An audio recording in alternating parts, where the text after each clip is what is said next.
Hey guys, we all welcome you in India's best learning platform, Upcoming IAS, and today we are going to deal with some current affairs issues. And the topic of the discussion for today is about the ICC, that is Indian Chemical Council. I hope you all are doing well, so without doing any further delay, let's start the video. And first of all, we will discuss about the ICC Sustainability Conclave which is in news. So recently जो अरुण बरोखा जी हैं, जो chemicals and petrochemicals के secretary हैं, उन्होंने new Delhi के अंदर 17 नवंबर को ICC की सस्टेनेबिलिटी कॉन्क्लेव की जो काउंसिल है उसका 4th एडिशन उसको इनॉग्रेट किया है. और इन 2 दिन का जो इवेंट होने वाला है उसकी थीम्स कुछ इस तरह हैं, जैसे carbon neutrality, boardrooms to community ESG, operational safety and greener solutions. तो ये 4 थीम्स हैं जो इन 2 दिन के लिए रहेंगी. और बेसिकली इस कॉन्क्लेव का एम यही है कि जितने भी केमिकल्स की लाइफ साइकिल है या फिर जितने भी टाइप ऑफ केमिकल्स हमारे इंडिया में प्रेजेंट है या फिर केमिकल इंडस्ट्रीज हमारे यहाँ पे प्रेजेंट है, उसके मैनेजमेंट में सस्टेनेबिलिटी आए और हम ग्रीनर सॉल्यूशंस को ज़्यादा से ज़्यादा ऑप्ट करें, जिससे कि जो केमिकल इंडस्ट्रीज़ हैं वो हमारे एनवायरनमेंट को लेस पोल्यूट करें और कार्बन न्यूट्रलिटी की तरफ हम जाएं कि जितना भी हम कार्बन रिलीज़ कर रहे हैं एनवायरनमेंट में हमारी केमिकल इंडस्ट्रीज़ के थ्रू, चाहे वो प्लास्टिक की इंडस्ट्रीज़ हो या किसी भी टाइप की केमिकल इंडस्ट्री हो, तो हम कार्बन न्यूट्रलिटी जो है उसमें लेकर आएँ. जितना भी हम कार्बन एमिट कर रहे हैं उतना ही कार्बन हमें वापस से एक्यूमुलेट कर लेना है. This is what carbon neutrality is.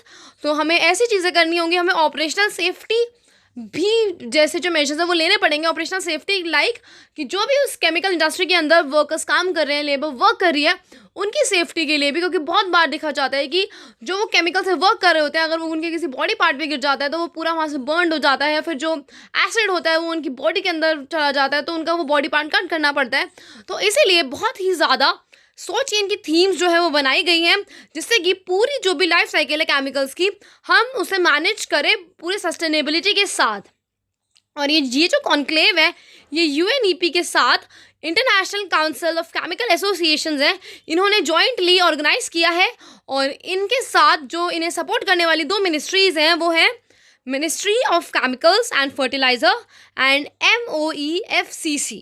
आप इन सभी मिनिस्ट्रीज़ के बारे में भी पढ़ना एंड ये भी और डिटेल में बताना, खुद आप सेल्फ कवर करोगे कि ये जो काउंसिल है ये क्यों कंटिन्यू करी जा रही है, क्यों इसका 4th एडिशन लाया जा रहा है. जस्ट मैंने आपको दे दिया है, इसके थीम से ही आपको पता लग जाएगा.